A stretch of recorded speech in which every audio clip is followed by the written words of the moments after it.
Whether it's an earthquake, a riot, or a terrorist attack, being prepared is critical in any situation as disasters can happen anytime and often without warning.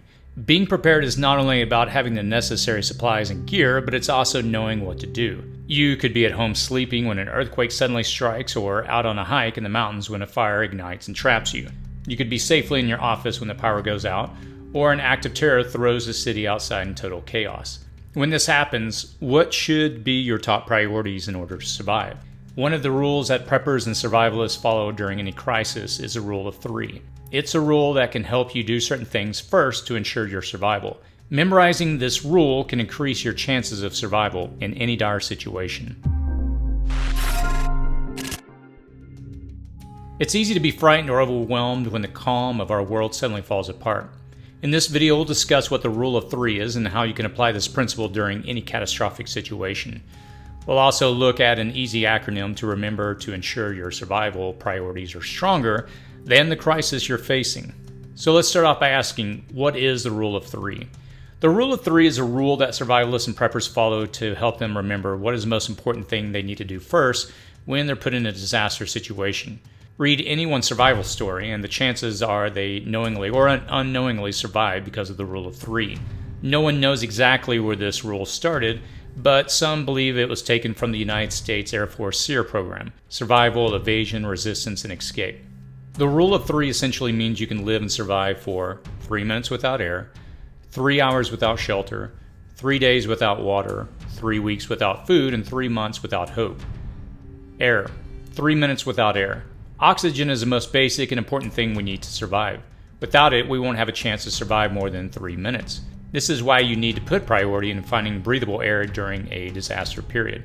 For example, if you're in the middle of a wildfire, the first thing you need to do is prioritize finding a way to breathe properly without the toxic fumes and smoke entering your body. Has the building around you collapsed? Look for airflow and try to find breathable pockets of air. Can you tear a piece of cloth, wet it, and make a bandana? This will help keep toxic dust from blocking your airways. The same method will work for a short period of time in a fire or smoky situation. The wet cloth will help to filter the air and deflect some of the heat. If your boat capsizes, look for the direction of the bubbles. They will always rise up. If you can't escape, is there a pocket of collected air under your boat? Air is the thing you need the most. If you can't aspirate for a period longer than 3 minutes, death is certain. Shelter. 3 hours without shelter.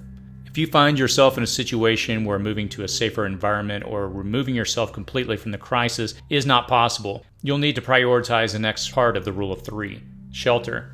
In heavy rains, never camp by a river. In a fire, never rest until you're below and downwind from the fire, as fire will burn with the wind, current, and up. In an earthquake, make sure you have shelter from the elements. The second part of the rule of 3 is all about shelter. Once you've found a way to have breathable air, the next thing you need to prioritize is shelter. The environment that we live in can be harsh, and our bodies are not designed to withstand what nature can throw at us.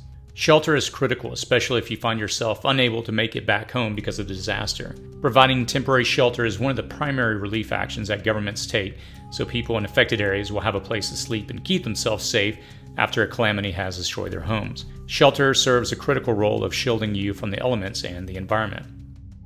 Water. 3 days without water. When breathable air and shelter are not an issue, the next thing you need to focus on is finding clean water to drink. Water is critical to our survival, more so than food. The adult human body contains up to 60% water, and several of the vital internal organs like the brain, heart, and lungs are all made up mostly of water. This shows how important water is in our life, which is why we can only survive without water for 3 days. When you find yourself in a disaster situation, water should be your priority, especially if the situation lasts for days. In addition to storing water for an emergency, consider filling bathtubs or large vessels at the onset of an emergency situation. You can survive for days without food, but you won't survive much more than 3 days without water. Food. 3 weeks without food. Food is important, but it's not your first priority after a SHTF scenario. There are countless stories of people surviving for days, even longer, without any intake of food. An example is when a Thai soccer team and their coach survived being trapped in a cave for 17 days in 2018 without any food. They were using the dripping stalactites for water and meditated to help them not to think about food. Our bodies can survive without eating anything for 3 weeks as long as we have water to drink. Not having food can cause starvation, which will have other side effects and can even lead to death. This is why it is still vital to prepare enough food supplies or find sources of food after a grid-down scenario. People who survived during calamity for weeks and months were able to do so because they found a source of food aside from water. Hope. 3 months without hope. The last rule is a bit subjective since this will depend on the person and the circumstance. In a prolonged crisis, your survival may rely upon your personal reserves of hope. Can you maintain positive progress towards your survival? Can you look forward to another day, a week, or month when no possible solution is on the horizon? Though others believe people can survive for roughly 3 months without any hope, I think it's actually the most critical thing you need for your survival. If you're already losing hope that you can get out of the collapse, what would motivate you to try to survive in the first place? The problem with losing hope is that it clouds your mind and prevents you from seeing the entire situation and noticing that there are still things you can do. This is why I believe hope should be the most important thing you need to prioritize when you're put in a disaster situation. Remembering the rule of 3, ACHED. For minutes, hours, days, weeks, and months, I ate. The rule of 3 was created for survival in the wilderness to help people prioritize things when they're put in a tight spot. Remember, this code can also be applied in your preparation for surviving in an urban setting during a disaster. The challenge for most people is remembering the rule of 3. The incremental periods of time are easy enough to remember: minutes, hours, days, weeks, months. However, the order of what you need to survive has to be memorized. The chances are that if this is your first exposure to them, you have to struggle to remember them. If that's the case, how would you remember them in the stress of a disaster situation? Remember instead the phrase, for minutes, hours, days, and weeks, and months, I ate. This phrase will expand the applicability of the rule of 3 and help you remember it during a time of stress in an urban environment. Remember the rule of 3 by remembering the word ate. Ate is to suffer from a continuous dull pain, and any SHTF situation can be prolonged and a continuous pain that needs to be dealt with. As an acronym, ACE stands for air, cover, hydration, eat, desire. Air is the most critical component where minutes matter. Cover can be expanded to include things such as cover, like a hat, protection from the sun, rain, and wind, and cover as in cover me to remember to create a defensible shelter or protection as well. While you may already have shelter in some crisis situations, you need to be aware that cover also includes protecting your body directly and indirectly. The H in ate is hydration. Here too, I'm trying to expand the definition of water. The liquid in canned foods, the morning dew, rain, the toilet tank, even water remaining in the pipes leading to your house are all sources of hydration.